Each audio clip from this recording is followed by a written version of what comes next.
자, 우리가 함께 봉독한 이 말씀은 요한복음에서 그리고 있는 예수님의 십자가 죽으심의 장면입니다. 그 중에서도 25절의 묘사는 어떤 것을 묘사하면서 시작하고 있었죠? 예수님의 십자가 곁에 누가 있었다. 누가 몇 명이 있었어요? 거기 있는 기록을 보면 25절에 4명이 있었고요. 그 다음 절이었나요? 예. 26절에 보면 얘기하지 않았던 한 명이 또 있죠. 그래서 일단은 5명이 있는 걸 알 수 있어요. 그리고 예수님이 십자가에서 죽으신 그 장소는 공개 처형 장소였어요.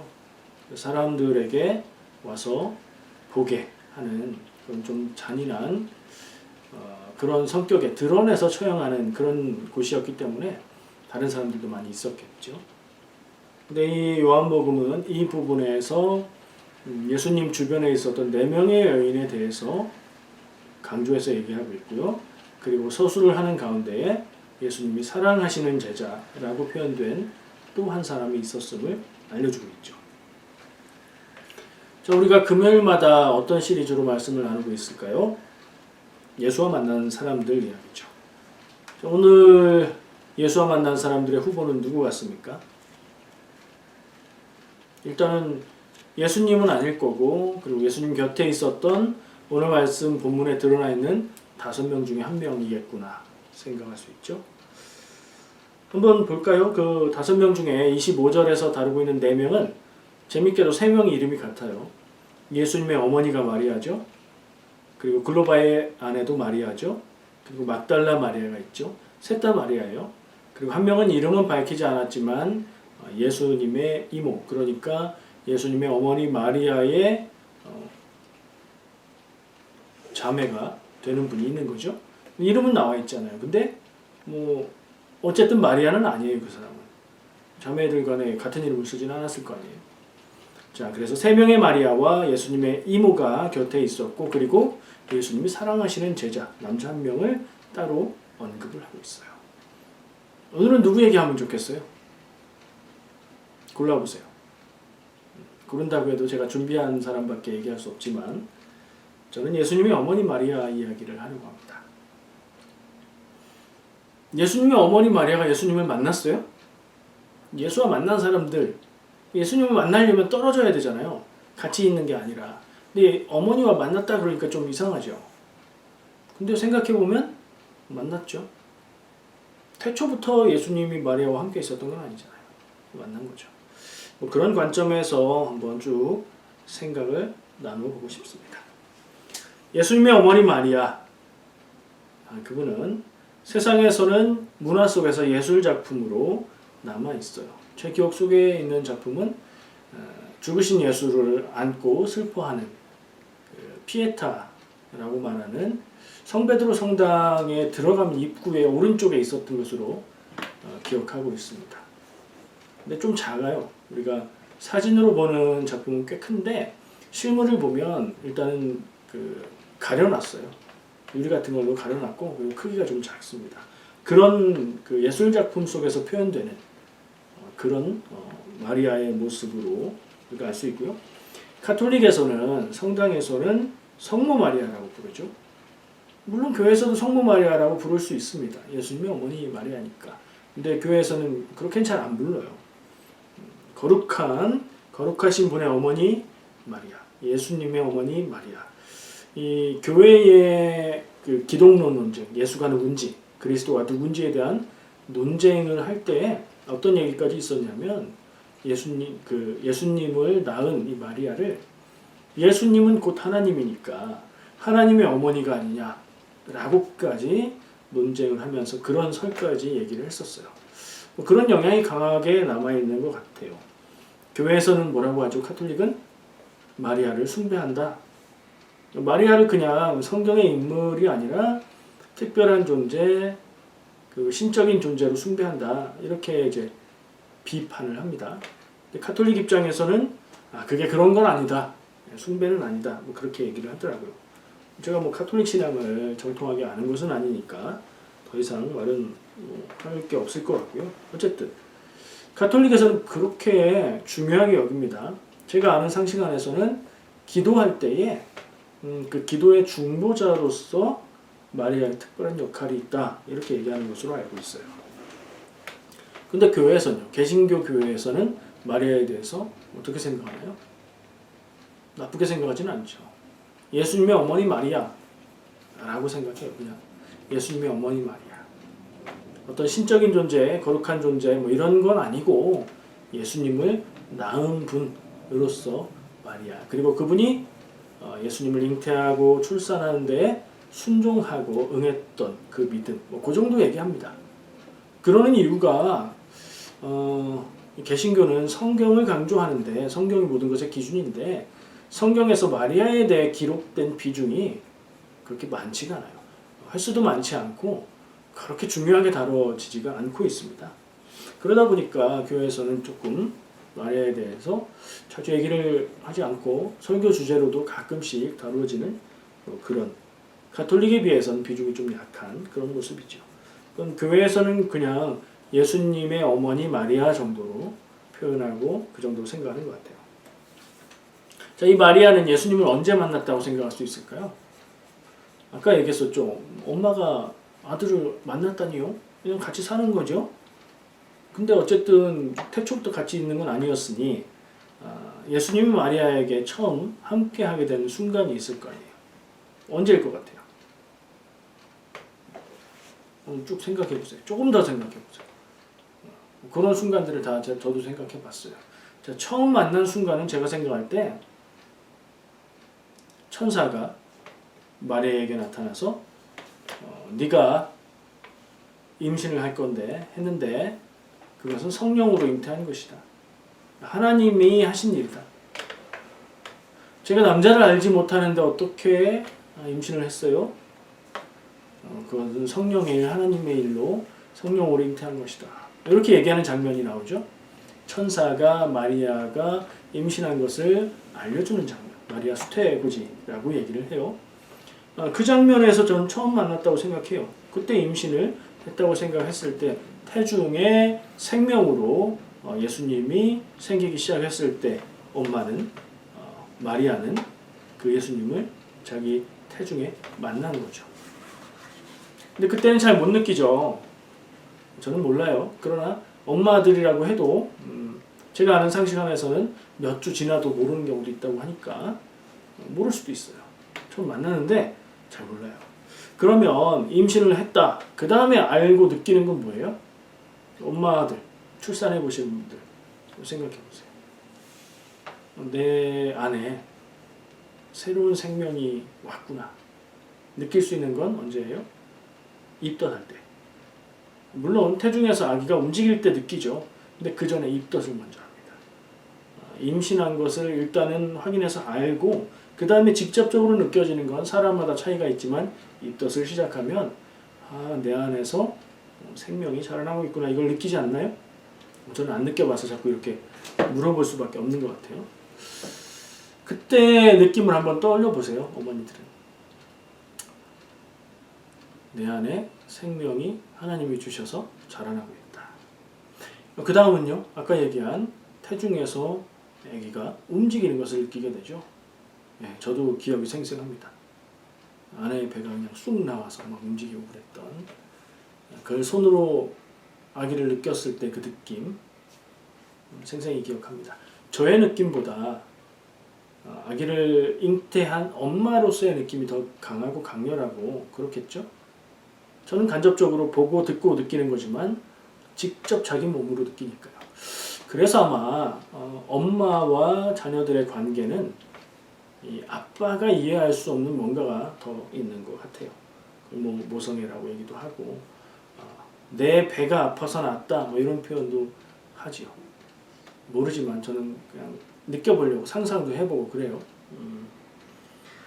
그런 순간들을 통해서 예수님을 만났어요. 이건 그냥 천사가 알려주는 그때에는 하나님의 일이 내게 일어난다고 하는 놀라움이었을 것이지만 그 뒤에는 그냥 어머니들과 똑같은 그런 느낌으로 자기 몸속에 있는 새로운 생명, 나의 자녀를 느꼈을 겁니다.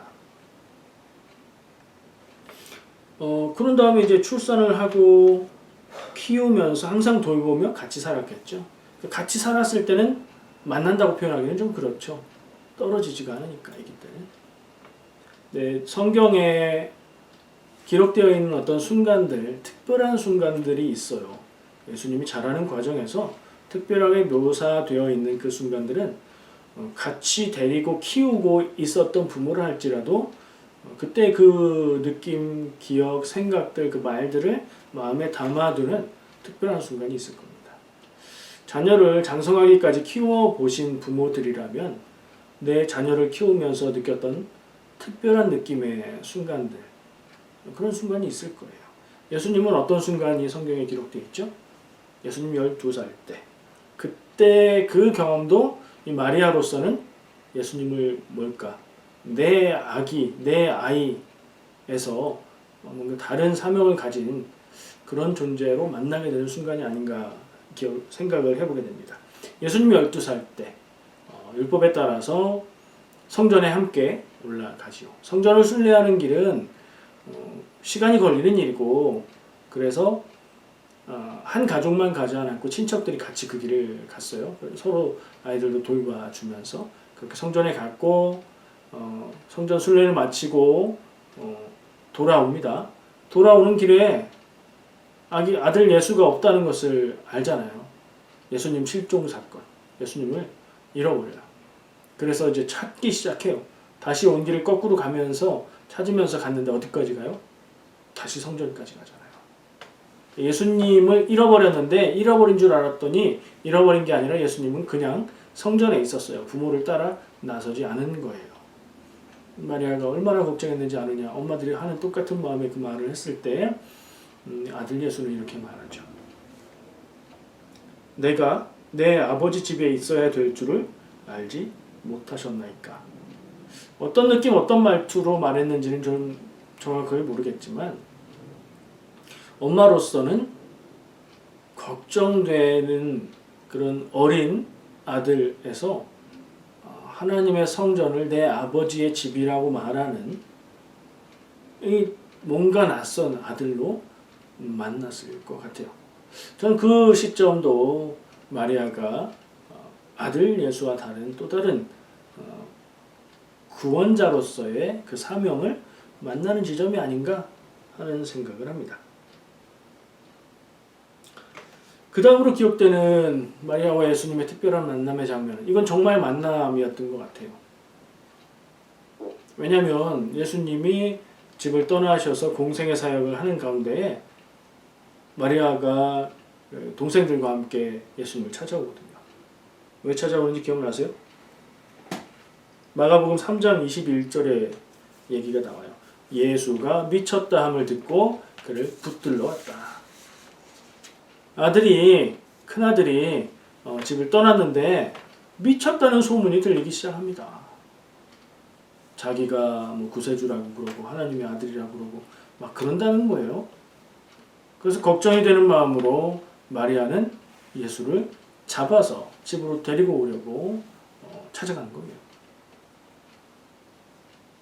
그래서 자기 아들, 딸들을 대동하고 갔어요.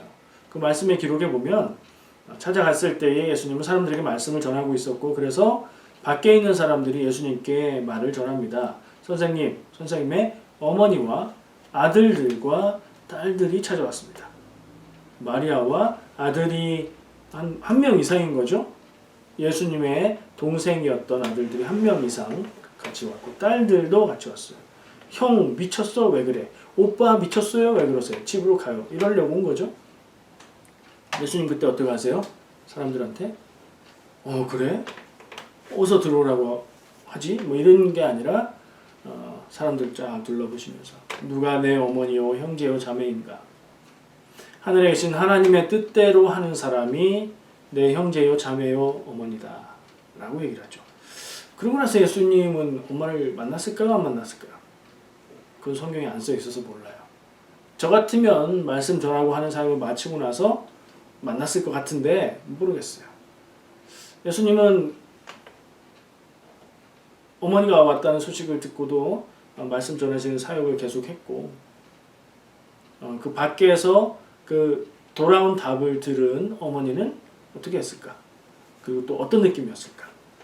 내 아들이 미쳤다고 해서 잡아가려고 왔는데 미쳤나 안 미쳤나 보니까 상태를 보고 상황을 보니까 그리고 따르는 사람들의 분위기를 보니까 미친 거 아닌 것 같은데 아마도 태어날 때부터 계시받은 일들 자라면서 있었던 일들 가운데에 내 아들이지만 이 아들이 하나님의 일을 하는 사람이 될 거다 하는 그런 생각은 있었을 것이고 미쳤다 해서 걱정돼서 왔지만 상황을 보아할 때 이제 하나님의 뜻대로 사역을 하는구나 안심하고 그냥 돌아가지 않았을까? 저는 그런 상상을 해봅니다. 시간이 갈수록 어렸을 때는 내가 전적으로 돌보고 돕고 가르치고 키워야 하는 아들이었는데 시간이 갈수록 이 아들이 엄마 아빠의 그늘 아래에 있는 아들이 아니라 하나님의 일을 감당하는 아들로 그렇게 변화되어가며 중간중간 만나는 것을 보게 되죠. 그 다음으로 제가 만남으로 기억하는 장면을 꼽으라면 그게 오늘 본문 말씀으로 읽은 요한복음 19장에 예수님이 십자가에서 죽으시는 장면이에요. 미쳤다는 얘기를 읽고 찾아왔던 엄마가 미친 게 아니구나 하나님의 일을 하는구나 라고 하기는 했어도 걱정은 됐을 것 같아요. 저렇게 사역하고 일하는 것이 괜찮을까? 엄마는 아들의 안전을 걱정하겠죠. 근데 아니나 다를까 그 아들이 죽게 되었습니다. 그리고 그 아들이 자기 눈앞에서 십자가의 형을 받고 죽어가는 것을 보게 됩니다. 여기에 감정을 자극하는 말들을 덧붙이고 싶지는 않습니다. 근데 그 장면 중에 오늘 요한복음 19장이 따로 특별하게 소개하는 이야기가 있는데 어머니한테 여자여 보소서 여자여라고 불렀다고 해서 걸려하실 거 없어요. 그럴 수 있는 호칭이래요. 어머니라고 바꾸죠. 어머니 보세요. 아들입니다. 자기 얘기를 하는 게 아니라 옆에 있는 성경에 표현된 대로는 사랑하시는 제자를 가리키면서 어머니 이제부터는 이 사람이 아들이 될 겁니다. 그리고 그 사람을 향해서 네 어머니다 라고 얘기를 했다는 거잖아요.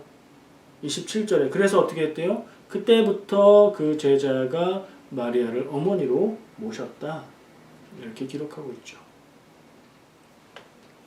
마지막 죽음의 순간 그 순간을 봐야 하는 어머니 그런데 죽어가는 육체의 고통과 정신적인 고통과 하나님의 사역을 감당하고 있는 그 와중에도 자기 곁에 있는 어머니와 제자의 마음을 살피고 그들에게 마지막 말을 남겨주신 거예요.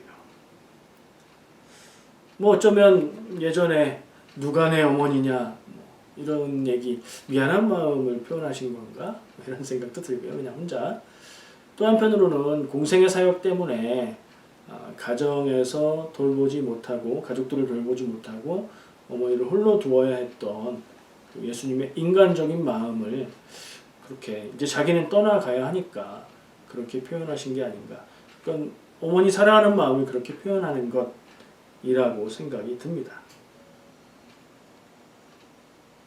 죽어가는 아들을 바라봐야 하는 엄마 마리아의 마음이 더 아팠을까요?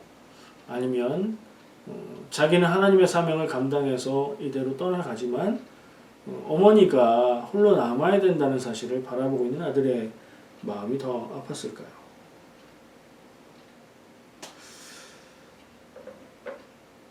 부모 자녀의 관계는 하늘이 준 천륜이라고 얘기를 하죠. 우리나라 문화에서 그렇게 표현합니다. 교회식으로 말하면 신앙적으로 표현하면 부모와 자녀는 하나님이 만나게 하신 관계라고 표현을 할 수 있습니다. 그렇죠? 아니요. 부모와 자녀는 부모 둘이 만나서 사랑을 해서 유전자끼리 만나서 태어난 생명이지요. 그냥 그렇게 생겨난 생명이지요. 그건 그렇게 보는 관점이고요. 우리는 믿음 안에서 하나님이 우리 가정에 주신 자녀라고 보는 거예요. 그게 신앙적인 관점이라고 생각합니다. 그래서 부모 편에서 보면 하나님이 나와 배우자에게 양육하라고 맡기신 하나님의 자녀인 거고요. 자녀 입장에서 보면 하나님이 책임을 지도록 만나게 하신 나를 책임지고 양육하고 지도하는 사랑하는 사람이 되는 거죠. 자녀 여러분, 하나님이 여러분의 부모님을 부모로 만나게 하셨습니다. 부모 여러분, 여러분의 자녀는 그냥 우연히 태어난 그렇게 생겨먹은 자녀가 아니라 하나님이 그렇게 창조하셔서 여러분에게 맡기신 하나님의 사명인 줄 믿습니다. 그럼 어떻게 양육하고 어떻게 사랑해야 할까요? 마리아는 어떻게 했습니까? 마리아는 처음 천사에게 계시를 받을 때 그 일이 내게 그렇게 이루어지길 원합니다 라고 믿음으로 받아들이고 고백했죠. 그런 이후에 그 일을 마음에 두고 최선을 다해서 최고의 사랑으로 양육을 했을 겁니다. 어떤 부모가 자녀를 최고로 양육하고 싶지 않을까요? 그런데 정말로 최고의 사랑과 양육을 하는 방법은 무엇일까? 저도 부모가 되는 순간에 그런 고민을 했습니다. 나에게 자녀가 생긴다, 내가 부모가 된다, 그때를 기억하는데 그때 생각이 많았습니다. 어떻게 자녀를 사랑하고 키워야 할까? 그때 생각하고 내린 결론이 자녀는 부모의 소유나 부모가 마음대로 할 수 있는 존재가 아니라 하나님이 나에게 맡겨주신 하나님의 귀한 자녀, 그런 존재다. 마치 옛날 드라마에 보면 왕족이나 귀한 분들을 노비나 이런 사람들이 자녀로 삼아서 숨어 살면서 키우다가 왕자님 사실은 이러는 장면 있잖아요. 그런 것처럼 하나님의 왕자와 공주, 하나님의 자녀를 우리한테 맡겨서 우리가 하나님 대신 양육하는 거예요. 그러면 어떻게 해야 돼요? 그럼 어떤 사랑으로, 어떤 노력으로, 어떤 지혜로 양육해야 될까요? 최고로 해야죠. 내가 할 수 있는 게 최고겠어요? 하나님이 하시는 게 최고겠어요? 하나님이 하시는 게 최고죠.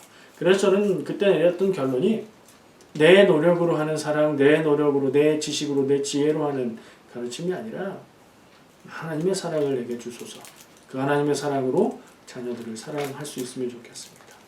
하나님의 말씀에서 나오는 지혜로 자녀들을 양육하기 원합니다. 그렇게 기도를 했어요. 그 뒤로 어떻게 했냐고요? 그렇게 하려고 최선의 노력을 하고 있습니다. 그렇게 완벽하게 했습니다 라고 말할 수는 없어요. 부족하다고 느낄 때가 많거든요. 근데 그런 생각과 기도를 가지고 자녀들을 대하고 양육하다 보니까 적어도 효과가 있는데, 적어도 화가 날 때, 인간적인 화가 날 때 조금 절제할 수 있게 되더라고요. 욕심이 날 때, 인간적인 욕심이 나서 이것을 해주고 싶고 저것을 해주고 싶고 막 그런 여러 가지 욕심들이 들 때 하나님의 자녀, 나에게 맡겨주신 자녀지, 하나님의 뜻대로 키워야지, 내 욕심이 아니지 하는 생각으로 조금 절제할 수 있게 되더라고요. 제가 잘했다는 얘기는 아닙니다. 그러나 우리가 그런 생각을 하면서 자녀를 양육할 필요가 있다. 그냥 태어났으니까 내 자녀고 나한테 맡겨줬으니까 내가 할 수 있는 거 하는 거지, 그 정도가 아니라 하나님이 나에게 맡겨주신 자녀, 내 평생의 사명, 물론 그 사명은 성인이 되기 이전에 끝나는 것이 정상이죠. 그때 줄 수 있는 거 다 주고 성인이 된 후에는 하나님 앞에서 살아갈 수 있으면 감사한 거라고 생각합니다. 자녀 여러분, 우린 부모라고 해도 다 자녀잖아요. 그렇죠? 서로 그렇게 생각해야 돼. 아까 말씀드린 대로 자녀는 하나님이 내게 주신 숙제, 사명, 책임이요. 부모는, 자녀 입장에서 부모는 나를 책임지고 양육하도록 하나님이 맡기신 책임자. 그 마음을 가져야죠. 그게 신앙적인 부모 자녀의 마음과 관계가 아닌가. 마리아와 예수님 만남을 생각하면서 부모 자녀의 일들을 생각하게 됐습니다. 제가 한창 감수성이 충만할 때, 저는 지금은 시를 그렇게 즐겨 보거나 그러지 않아요. 시보다는 산문, 잘 표현된 산문을 좋아하는 편인데 1987년입니다. 그때 뭐 하셨습니까? 아시안 게임이 있었던 1년 후에 고등학생 때였네요. 중학생 때였어요? 고등학생 때였던 것 같아요. 제가 그것을 접한 것은 1987년에 서정윤 시인이 홀로서기라는 시집을 발표합니다. 그리고 몇 년 지나서 제가 봤나 봐요. 그 당시에 굉장히 학생들 사이에 유행을 했고요. 감수성 있는 학생들이라면 그렇게 그 시도 암송하고 뭐 그랬었어요. 그게 제 평생에 유일하게 돈 내고 샀던 시집인 것 같아요. 서정윤 시인의 홀로서기 시집 제목이고 대표 시가 홀로서기예요. 쭉 연작시예요. 길게 되어 있는데 그 첫 구절이 생각이 났어요. 그걸 좀 나누고 마치고 싶습니다. 뭐 저하고 비슷한 세대들은 기억하실 거예요. 어떻게 시작하죠? 첫 연이 시작하기 전에 다른 말이 좀 있어요. 그리고 나서 본시가 시작되는데 본시의 첫 구절이 이렇습니다. 기다림은 만남을 목적으로 하지 않아도 좋다. 기다림은 만남을 목적으로 하지 않아도 좋다. 멋있죠? 느낌 좋죠? 근데 한 번 더 생각해보면 뭐 기다림이라는 게 만나는 게 있어야 기다리는 건데 뭔 소린가? 그냥 멋있는 말 아닌가 할 수도 있는데 더 생각해보면 만남이 내가 원하는 대로 이루어지지 않아도 그 만남을 생각하면서 기다리는 그 과정이 귀하고 그 마음이 기쁘다. 뭐 그런 얘기 아닌가 나름대로 해석을 합니다. 오늘의 주제하고 연결해서 말을 조금 바꿔서 이런 생각을 해봤습니다. 기다림은 만남을 목적으로 하지 않아도 좋다. 이게 홀로서기의 첫 부분인데 저는 만남은 부모 자녀 사이의 만남, 그리고 나와 예수님의 만남, 나와 누군가의 만남, 그런 걸 다 생각하면서 만남은 기쁨을 목적으로 하지 않아도 좋다. 이런 생각을 한번 해봅니다. 무슨 말이냐? 만나는 것 자체가 귀하고 아름답고 감사한 것이 아닌가. 만나면 좋은 친구. 만나면 좋은 게 좋지만, 만나서 기쁘면 좋지만, 그렇지 않아도 만나는 것 자체로도 귀하고 감사하고 아름다운 것이 아닌가 하는 생각을 그렇게 표현해 봤습니다. 부모와 자녀 사이의 만남이 그런 것 같고요. 그리고 주님을 만나는 만남이 그런 것 같고요. 그리고 내 인생 가운데 허락된 모든 만남들이 그렇다고 생각이 됩니다. 전 늘 기도합니다. 만나는 모든 사람들을 감사하고 기쁨으로 여기고 내가 만나는 모든 사람들에게 크진 않아도 작더라도 해를 끼치는 게 아니라 좋은 영향력을 끼치기 원합니다. 기도하고요. 저와 지금 가장 가깝고 친밀하게 만나는 가족 이외의 사람들은 우리 교회 성도들 여러분들입니다. 제 기도의 제목들의 첫 번째 줄에 들어가 있는 분들입니다. 함께 기도하고 하나님 안에서 서로 귀하게 감사하고 그렇게 살아가야 되지 않을까. 오늘 마리아와 예수님의 만남에서 이야기가 거기까지 가봤습니다. 만남을 감사하며 만남을 귀하게 여기고 살아가시기를 축복합니다. 기도하겠습니다.